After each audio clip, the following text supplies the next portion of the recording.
Assalamualaikum warahmatullahi wabarakatuh. Bismillahirrahmanirrahim. Alhamdulillahi rabbil alamin. Wassalatu wassalamu ala sayyidina Muhammadin wa ala alihi wa sahbihi ajma'in. Qala al-imam al-Haddad rahimahullahu ta'ala, wa'lam anna man hafadha fi 'adatihi 'alal adabin nabawiyyati hafidhahullahu minat ta'addi ila ma wara'aha minal a'mali wal akhlaqir radiyati. Ketahui olehmu akan bahwasanya siapa orang yang menjaga oleh orang pada adat kebiasaannya atas adab-adab nabawi, maka menjaga akan dia oleh Allah daripada melanggar kepada sesuatu yang dibaliknya daripada amal-amal dan akhlak yang buruk. Wa hasala 'alal masalih wal manafi'id diniyati wad dunyawiyah, dan ia mendapatkan atas kemaslahatan dan kemanfaatan yang bangsa agama dan bangsa dunia, allati ja'alaha Allahu bihikmatihi fi tilkal umuril adiyati, yang menjadikan akan maslahat dan manfaat oleh Allah dengan kebijaksanaannya pada itu perkara-perkara yang bangsa adat.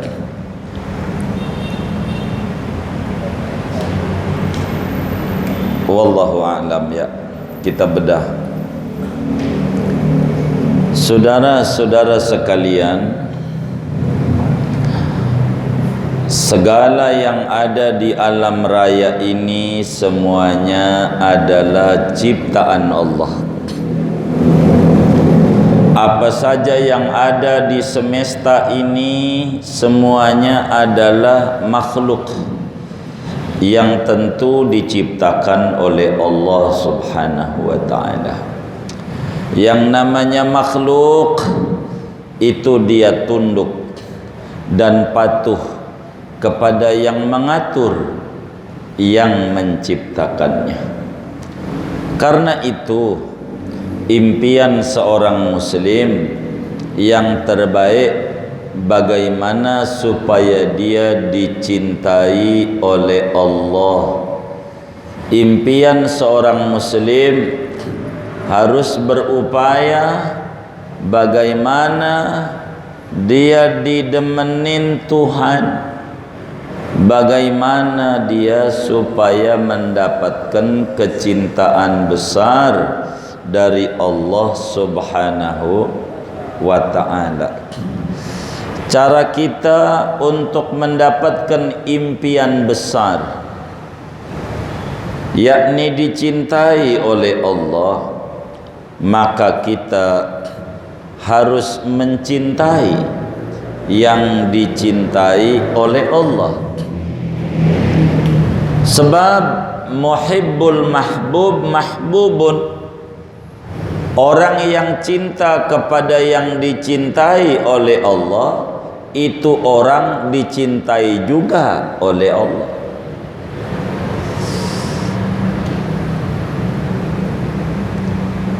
Muhibbul mabghud mabghudun, orang yang cinta kepada orang yang dimurka oleh Allah, dia pun juga dimurka oleh Allah.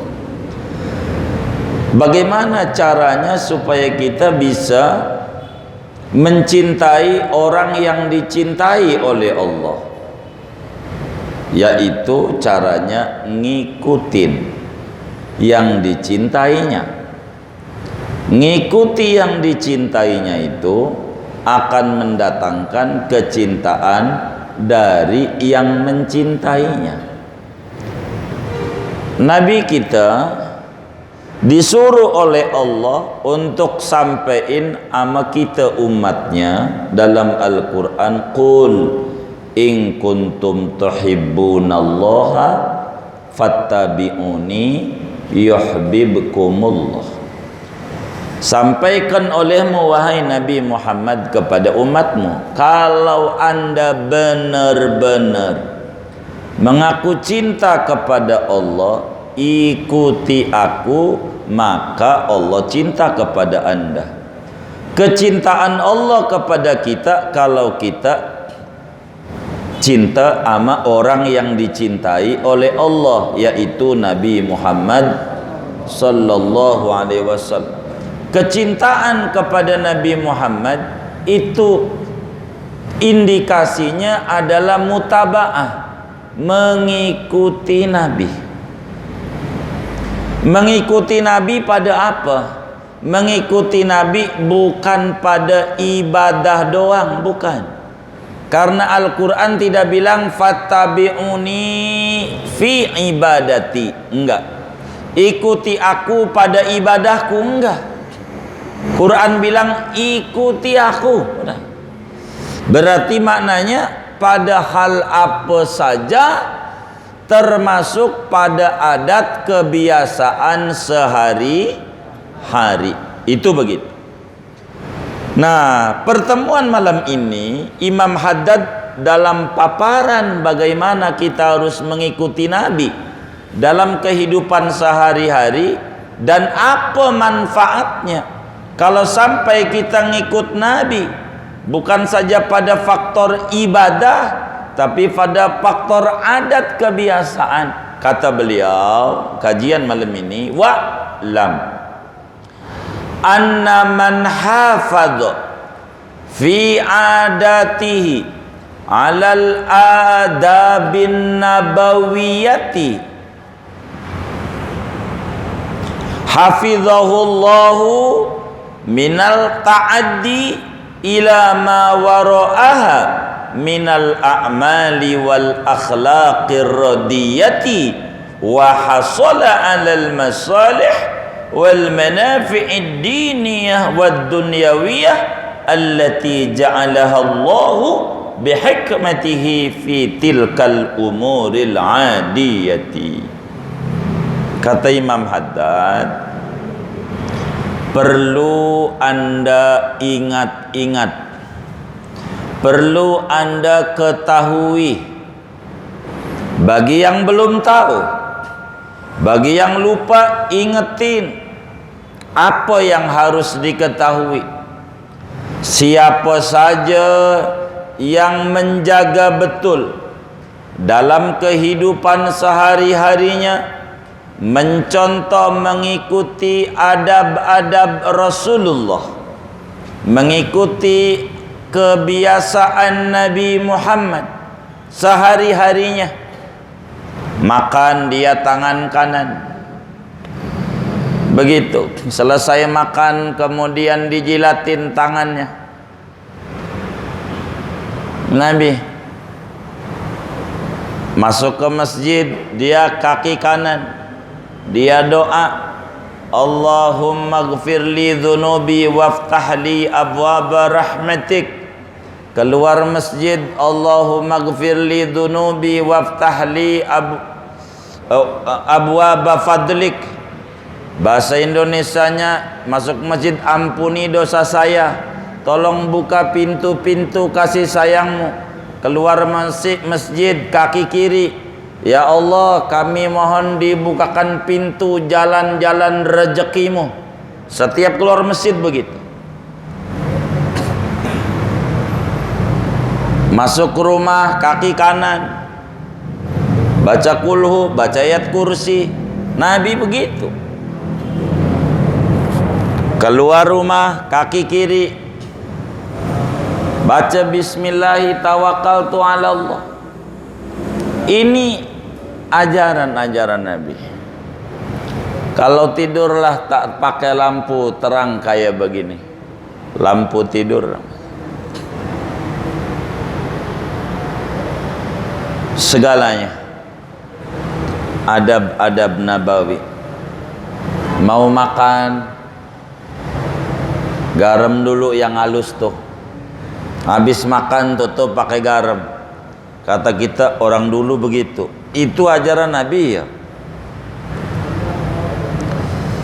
Bila kita orang ini kesehariannya memakai ajaran-ajaran Nabi, apanya aja, pakai baju kanan dulu, copot baju kiri dulu,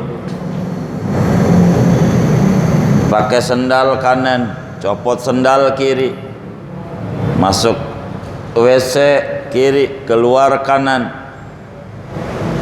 Kalau habis men perempuan, kemaluannya dikasih kapas, dikasih minyak misik, tempelin di situ, di vaginanya tuh, pas habis mandi. Itu begitu. Pokoknya ajaran Nabi dia pakai. Ajaran Nabi. Maka siapa saja orangnya yang adab-adab nabawi, akhlak-akhlak keseharian yang Nabi ajarin, dia amalin. Habis makan ndak pakai minum, ntar minumnya udah selesai makan, tuh baru sesuap minum, baru sesiap minum, kembung. Jadi kita harus pakai adab-adab nabawi. Muanya, makannya, minumnya, kalau duduk makannya, kakinya diangkat atuk Nabi, kaki kanan tuh begini, si tangannya nyelip di sini. Jadi di depan kita ikan asin, yang ono ayam, kan susah juga tuh ngambilnya juga. Kul mimma yalik, makanlah dari yang di depanmu, udah yang ada aja. Begitu. Kata kita nih salah duduk disalahin. Begitu. Nggak usah, yang di depannya aja apa, udah itu makan. Itu begitu. Kalau makan sambil duduk, Nabi nggak kayak kita kondangan diri. Kalau diri pun kelihatan muanya. Oh ini kambing guling, akhirnya piringnya udah kayak gunung Merapi aja, nggak habis, taruh aja di bawah bangku. Siapa tuh yang kalau kondangan begitu tuh? Ini ndak pakai adab nabawi nih. Kalau duduk nggak kelihatan, yang di ujung-ujung sonot. Jadi akhirnya dah. Adab-adab ini kalau dikerjakan oleh kita banyak buahnya, banyak manfaatnya. Habis bersetubuh dengan istri, yang punya istri, ndak langsung tidur, kamar kecil dulu kencing biar sehat. Kalau bisa wudhu, udah kelewat Imam Haddad nerangin. Nah, kalau orang jaga benar kesehariannya, nyontok kebiasaan Nabi Muhammad, kata Imam Haddad hafizahullah, minat ta'addi ila ma wara'aha, maka dia bakal mendapat perlindungan dari Allah, enggak bakalan ngelanggar daripada perilaku buruk, apalagi ampe enggak ibadah, apalagi ampe mohon maaf minum-minuman dan seterusnya. Kenapa?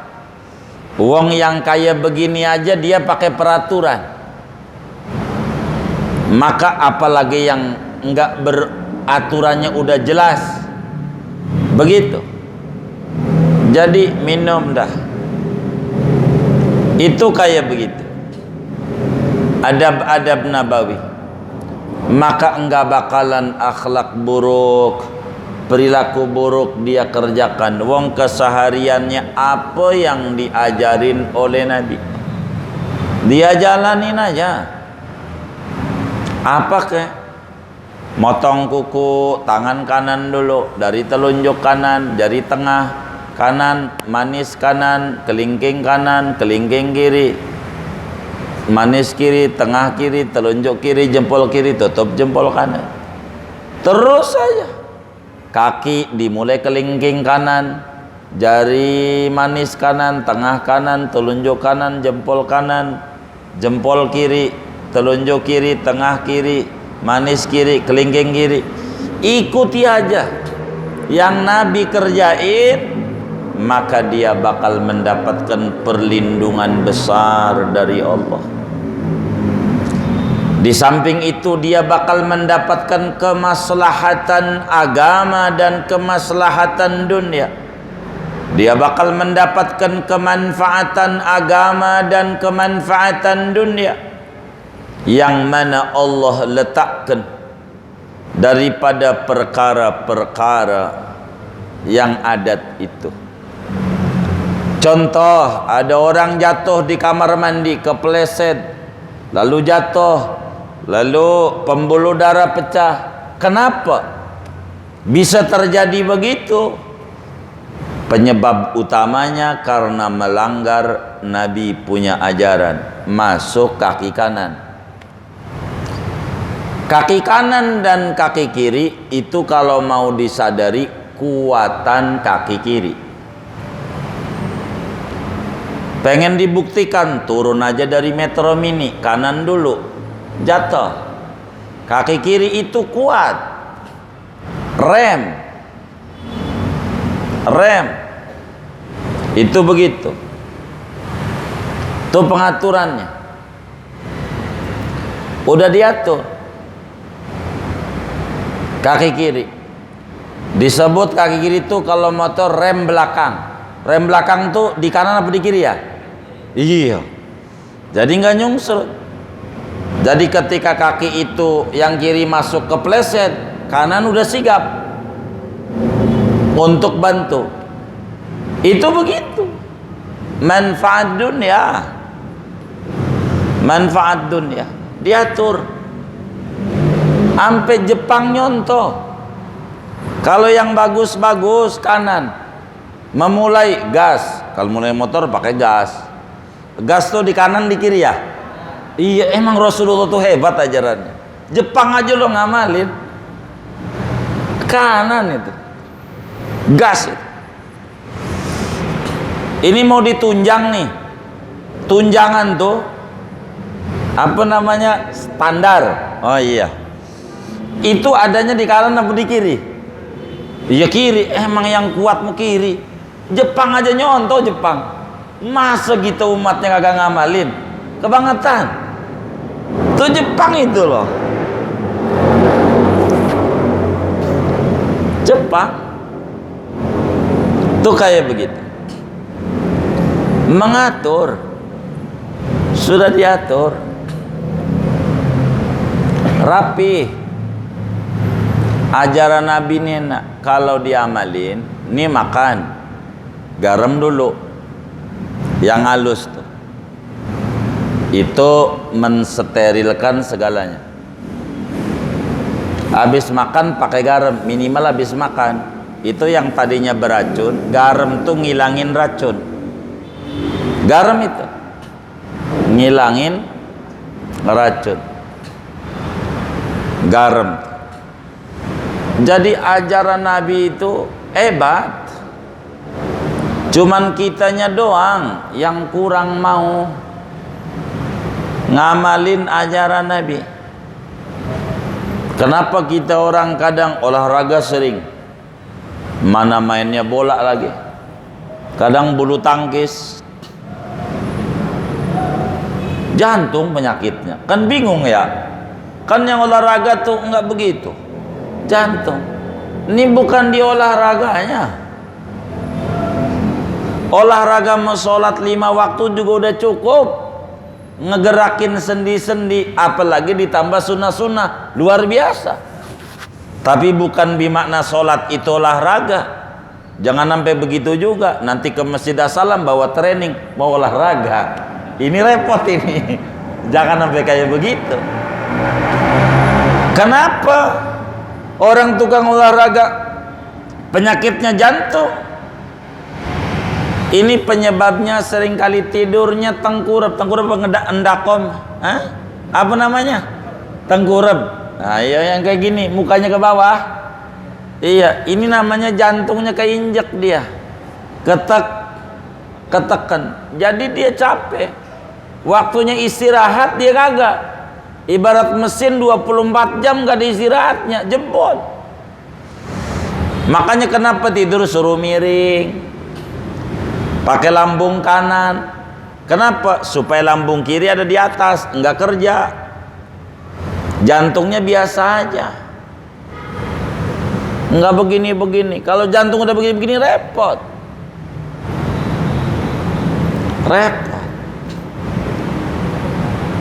Jadi adab nabawi itu enak. Mandi, jangan mandi sebelum di bawah jam 10 malam. Kalau mau di atas jam 10. Itu Nabi. Di atas jam 10 silakan. Di bawah jam 10 jangan. Kalau mau sebelum maghrib mandi. Pulang nih, habis maghrib jangan mandi, entar jam 10 ke atas. Kalau mandi, wis penyakitan, ada gula, ada liver, ada ini, woi macam-macam. Termasuk stroke. Iya stroke.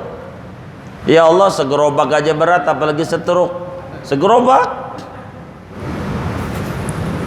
Itu dari mana tuh? Dari kita nggak ngikutin Nabi punya ajaran.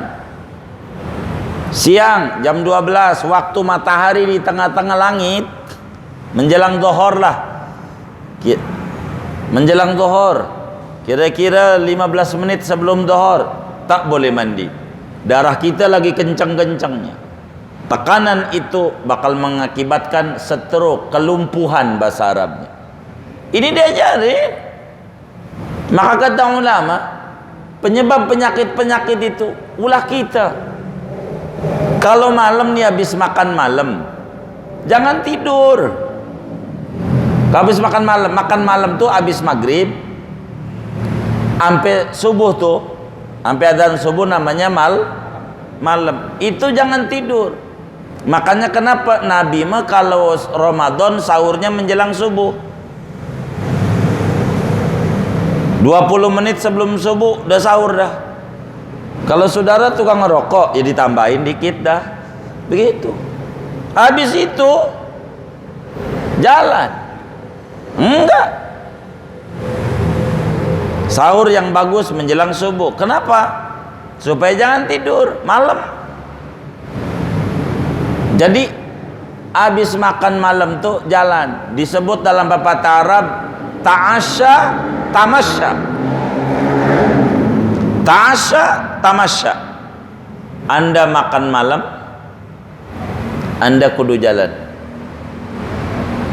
Jalan barang 100-200 meter. Rumahnya tingkat. Udah kayak Assalam, naik aja 3 kali, naik turun. Udah gitu aja. Udah begitu baru udah tidur. Tuh minimal begitu. Supaya tidak ada pengendapan lemak. Kebanyakan lemak nutup aliran darah, itulah jadi repot. Merusak pankreas. Pankreas itu mesin pengolah gula. Akhirnya kebanyakan gula. Tiap pagi ke dapur ngecek gula. Mau ngapain? Kita ikuti aja adab-adab nabawi. Siang jangan mandi, tar habis zuhur. Begitu. Di bawah jam 11 kalau mau mandi intinya. Kalau siang 11 sampai jam 12 jangan mandi. Bahaya kesehatan. Ulama itu tulis dalam kitab mereka. Kata mereka penyebab penyakit yang macam-macam terjadi ini, penyebab utamanya mereka sembrono pada ajaran-ajaran Rasulullah. Begitu penyebabnya. Ya enggak. Jadi kita sehari-hari aja Jangan mandi lihat jam, waduh baru jam 9, tar jam 10. Kalau badan gerah ya udah duduk aja. Apa kayak begitu, mandi jam 10 ke atas silakan. Tinggal dokter lah bakal berkomentar dari perilaku Rasulullah. Oh, kalau mandi malam begini begini begini, kalau malam makan nanti begini begini, dibilang ini Deddy Corbuzier. Kalau saya nih jadi begini nih, malam gak pernah makan, siang doang, malam ndak makan sampai subuh. Begitu, baru percaya Deddy Corbuzier. Nabi yang gak percaya dia. Mau ngapa kita jadi muslim? Mendingan ikut Rasulullah, aman. Begitu. Deddy Corbuzier baru nurut. Kalau Islam silakan makan. Orang tua kita dulu jam 5 makan, habis maghrib nggak mikirin makan. Iya kayak begitu. Jadi bukan nggak makan malamnya, Anda makan malam jalan. Jalan. Jalan. Itu harus diatur. Ini Islam punya ajaran cakep. Jangan ajarannya diambil orang. Kita kagak. Lihat orang barat, pagi jus, buah, wortel, apa aja pagi, buah-buahan. Kenapa? Pencernaannya enggak kuat. Ibarat pagi-pagi mobil langsung ngebut, panasin dulu. Buah-buahan kayak bubur tuh enggak kuat tenggilingnya, yang ringan-ringan roti. Itu begitu, siang baru makanan padat. Enggak usah kuliah sarjana gizi, udah ikuti Nabi aja, udah bergizi dah. Beneran enak ajarannya. Allah jaga kesehatannya. Udah nih sekarang banyak gula, badannya gula melulu, akhirnya dikurangin, nyari yang kadar gulanya rendah, kadar kalorinya gula rendah, badannya lemes. Salah dia, salah penanganan. Begitu. Enggak begitu Islam punya ajaran. Kalau orang itu penyakit gula, gulanya banyak, kadar gulanya, ini bukan disuruh ngurangi kadar gula. Enggak ada ajaran Rasulullah kayak begitu. Enggak bener. Jadi gimana? Dicari sabab musababnya. Kenapa kadar gulanya tinggi? Ini penyebabnya mesinnya rusak. Mesin penggiling gula. Karena mesinnya penggilingnya rusak, maka otomatis gula ini numpuk. Jadi bukan kelebihan gula, jadi sekarang kita kurangi kadar gula, bukan. Kalau itu Anda kurangin, lemes Anda. Ini mau yang rusak mesinnya. Mesin itu dalam bahasa kedokteran namanya pankreas. Bahasa kedokteran tuh namanya pankreas. Itu bahasa dokter tuh. Apa sih pankreas? Mesin pengolah gula jadi tenaga yang ada di badan kita. Allah buatin tuh supaya kita ada tenaganya. Mesinnya rusak, otomatis numpuk. Bukan karena lebih, bukan karena tidak terolah. Kalau sapi perutnya dua, kayak pabrik padi, ada molen, ada moles. Molen itu mencabut gabah yang kuning-kuning luarnya tuh supaya dibuangin. Udah itu hilang, belum bersih, sekali lagi, itu sapi begitu. Perutnya makanan masuk, dari masuk sini nyimpen doang. Sebab nanti takut kagak dikasih makan lagi, nggak tahu di mana itu nasi goreng gila, telur 4, nggak tahu dia, maka harus nyimpen. Udah nyimpen, keluarin lagi untuk pelembutan.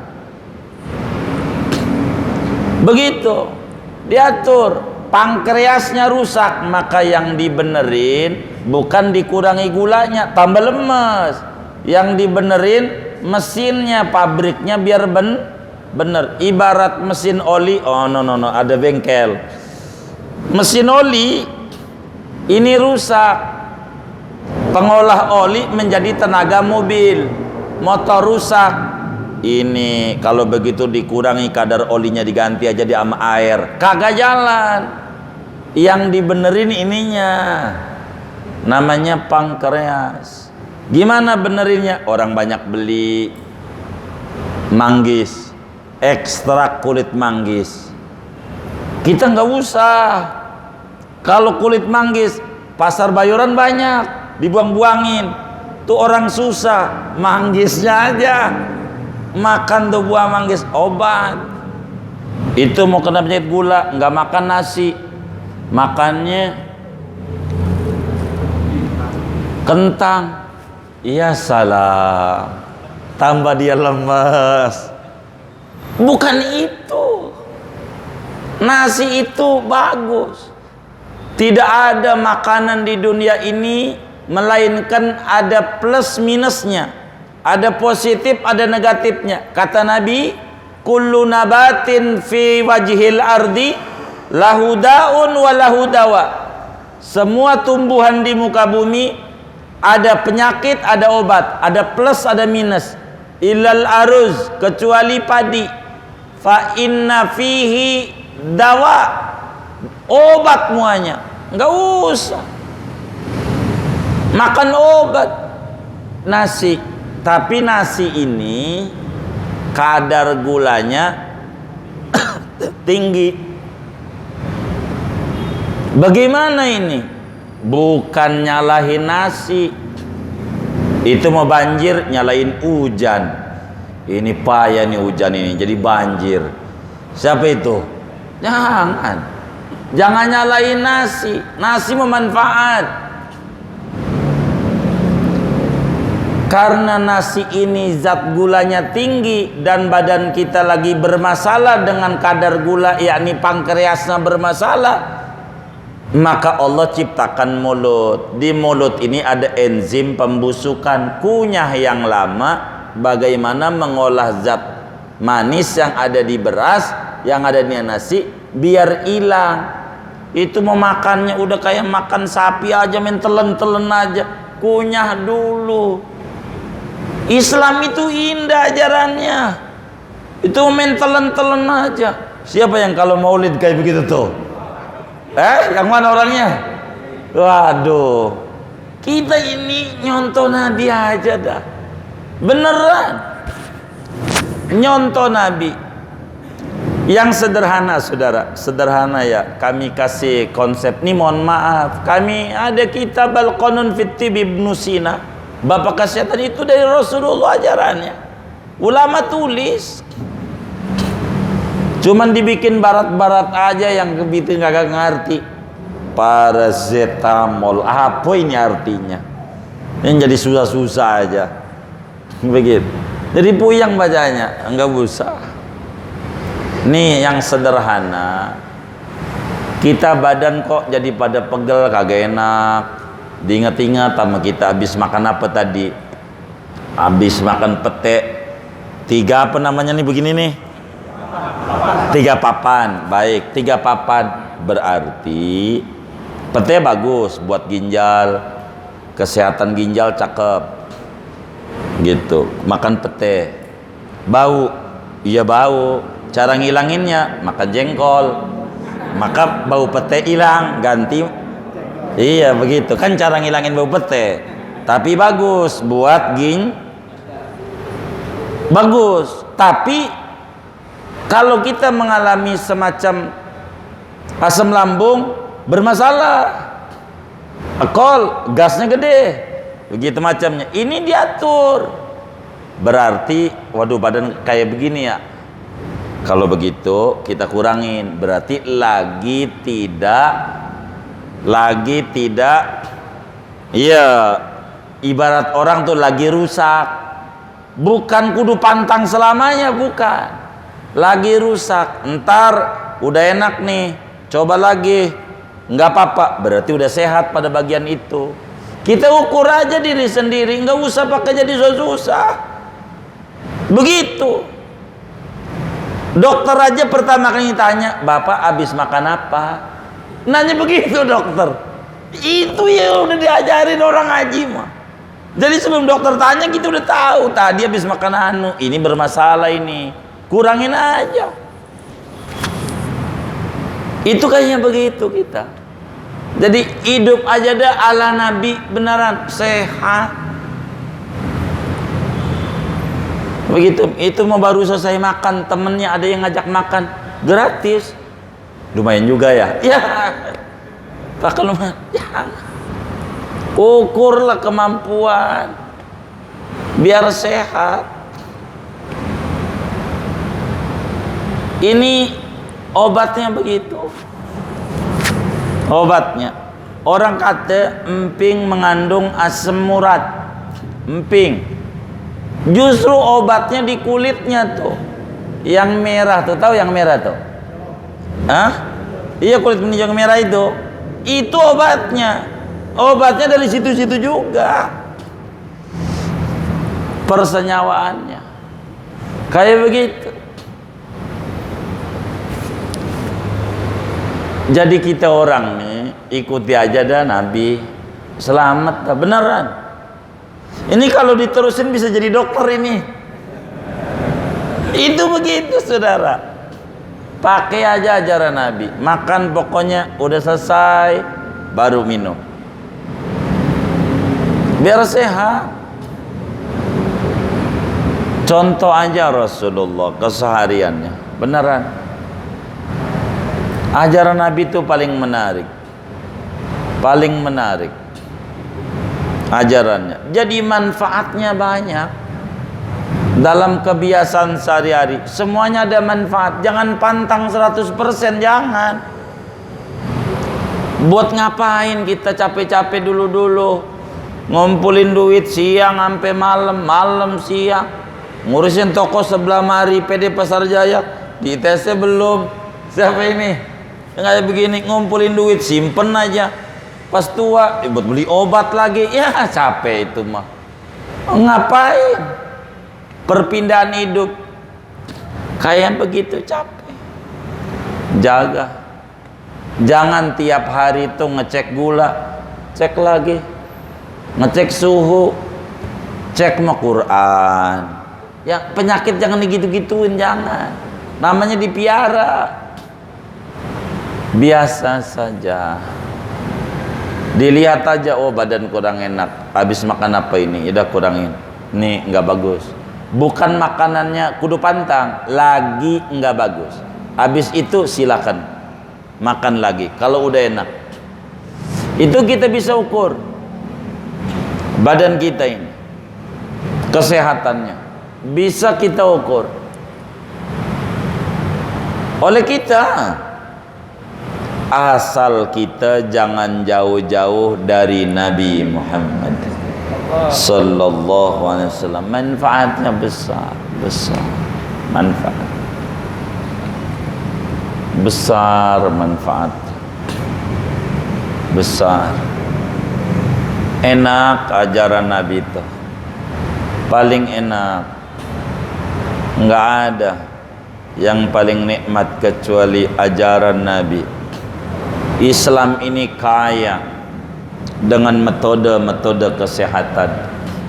Ikuti aja aturan yang ada, insya Allah ndak apa-apa. Aturan agama aja yang ada. Saudara nih doyan pedas, saudara harus kasih kecap. Apa itu kecap? Orang pedas ini bisa menimbulkan ambeien. Ini sakit di duburnya, kecap berarti kurang kecap. Makanya lihat tuh yang masak-masak, pelajari aja yang masak tuh. Cabe ada kecapnya, sate Madura kan begitu.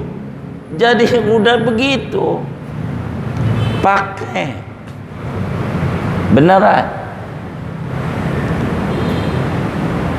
Nggak ada pantang dalam Islam, nggak ada. Yang kudu pantang mau dosa, bukan makanan. Makan halal pantang. Nggak usah. Buat apa? Masya Allah, ngumpulin duit banyak banget. Makan ini nggak boleh, yang ini nggak boleh, yang itu nggak boleh, yang itu nggak boleh. Ini namanya sengsara seumur-umur. Namanya. Waktu kecil, apa aja boleh dimakan. Waktu kecil, apa aja boleh dimakan.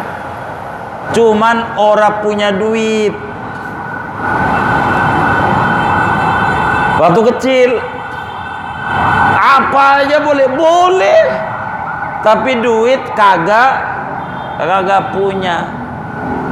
Orang tua kita cerdas, kayak tetangga tuh apa? Beli roti Belanda, Holland Bakery katanya, roti Belanda. Baik, besok biar nggak nangis. Orang tua dulu tuh jawabnya biar nggak nangis, besok ke kebon, cabut kukus, taruh di meja. Mana mak? Itu udah di meja, tutup saji. Kok kayak petasan? Namanya roti sumbu. Ada sumbunya, kayak petasan. Namanya roti juga. Kan kalau ono roti Belanda, ini roti sumbu, kan sama-sama roti. Iya ada sumbunya, kata apa kita. Itu siasat orang dulu biar nggak nangis.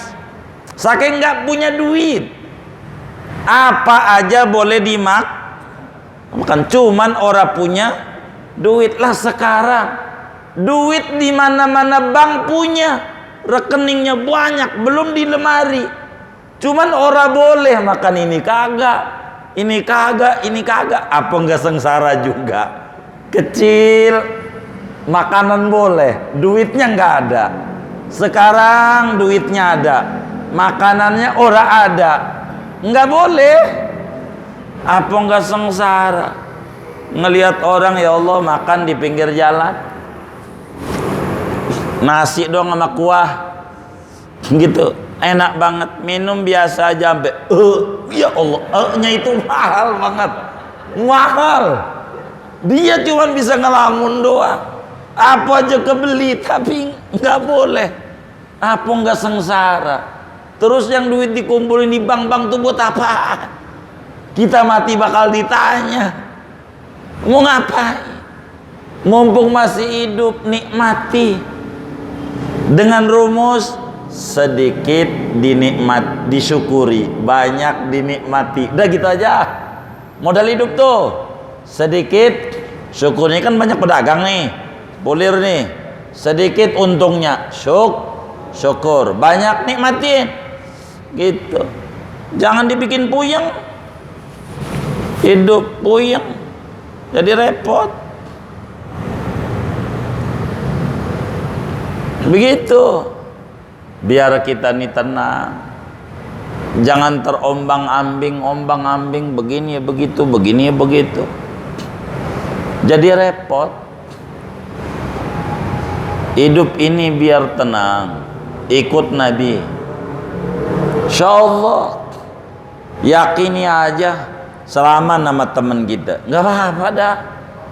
Itu mau selaman membawa petaka, innalillahi wa rajiun.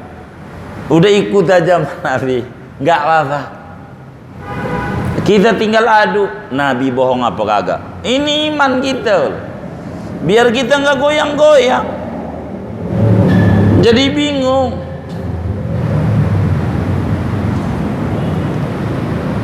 Kan Nabi juga yang nyuruh, firra minal majdhum, firaraka minal asad. Anda kudu lari dari orang penyakit kusta seperti Anda lari dari macan. Lo kelihatan penyakit kusta mah, kelihatan belang-belang ono, kelihatan. Ya kita jangan. Kenapa? Wong kelihatan.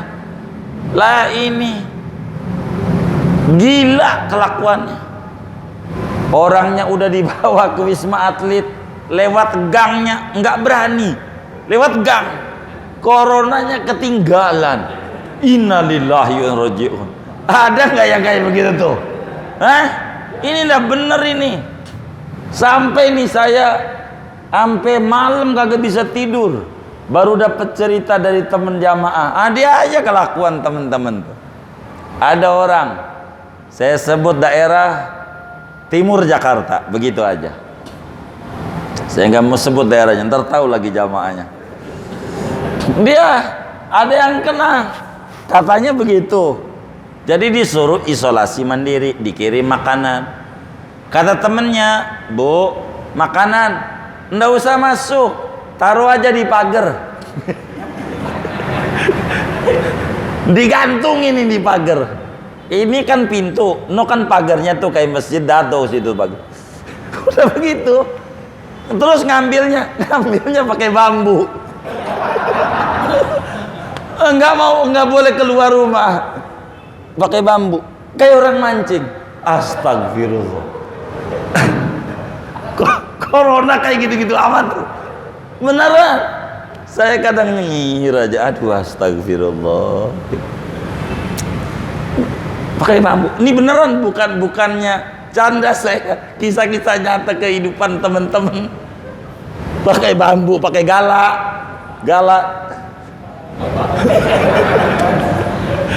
Nasi uduk. Bagaimana? Allahumma sholli ala Muhammad. Ya karim. Ini zaman akhir sampai kayak begitu.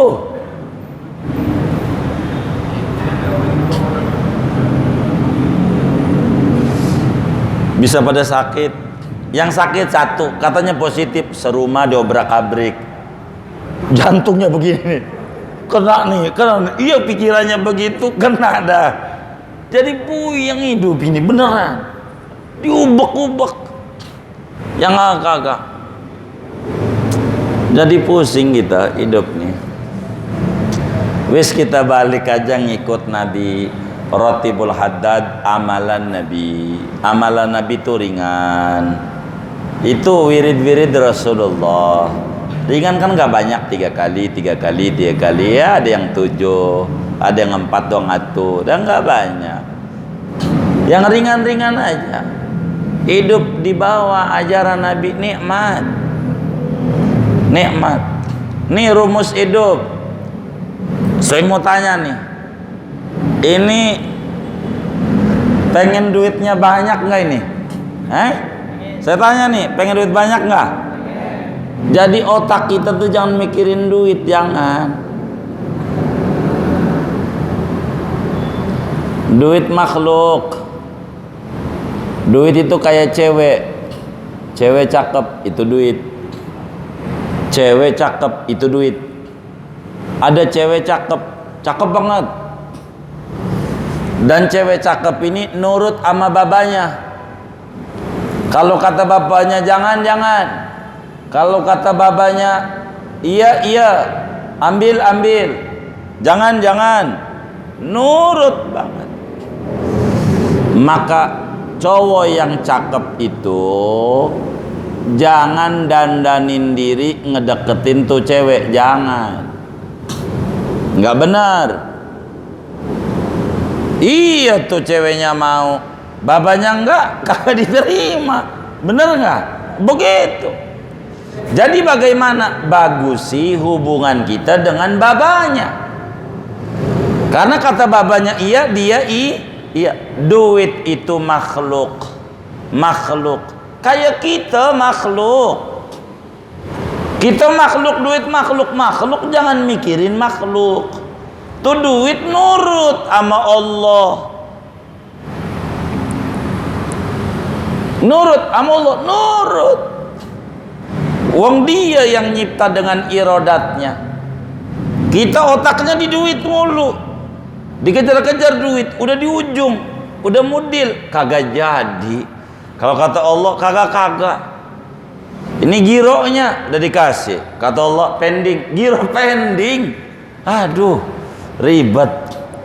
Maka yang paling bagus itu rapihin hubungan kita sama babanya. Begitu, sama Allah maksudnya. Sama Allah. Nanti biar nurut. Corona begitu, makhluk. Jangan otak kita mikirin corona, rugi. Makhluk kok mikirin makhluk, mikirinnya Allah yang nyipta. Kalau kata Allah walaupun sifti luar biasa. Udah rapi, pakai masker 7, face shield, jaga jarak, kena wong kata Allah, wong koro makhluk kenain, kena. Kata Allah jangan. Jadi takutnya sama Allah aja. Hati kita nih diisi sama Allah. Jangan nama yang kayak gitu-gituan, yang bagus-bagus aja, sama Quran, sama sholawat, begitu aja. Ngikuti adab nabawi biar tenang. Capek, wong dia makhluk. Kata Allah jangan. Maka mantepin aja kita ngikut Nabi dah. Nabi ndak bakal nyasarin kita. Nabi mah udah bimbing kita. Kata Imam Haddad, siapa orang menjaga adat kebiasaan sehari-harinya pada adab-adab nabawi, begitu banyak Allah lindungi dia, begitu banyak manfaat yang dia dapat, yang Allah berikan hikmah dari segala apa yang ada. Oleh karena itu pelan-pelan, qodaman ba'da qodam, setapak demi setapak, step by step, selangkah demi selangkah, kita nyontoh Nabi pelan-pelan. Nyontoh Nabi. Yang kita bisa aja dah, dari pakai sendal, pakai baju, motong kuku.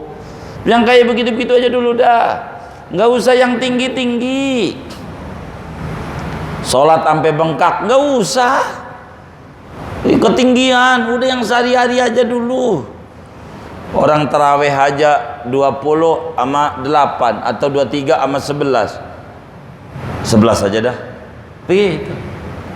Ada 23, imamnya kongkong. Masjid sebelah aja dah. Ada nggak yang kayak begitu? Itu yang ngajinya, apalagi yang gak ngaji. Coba. Wis kita mah yang kecil-kecil dulu. Kalau habis makan malam, jangan tidur. Habis makan pagi tuh jangan langsung jalan, duduk dulu barang tengah jam. Habis sarapan tuh tagoddat amadda. Kayak bapak kita tuh kakinya digituin tuh. Bukan saya suruh lipat tuh, habis sarapan pagi tuh begitu aja, belonjor aja. Tengah jam.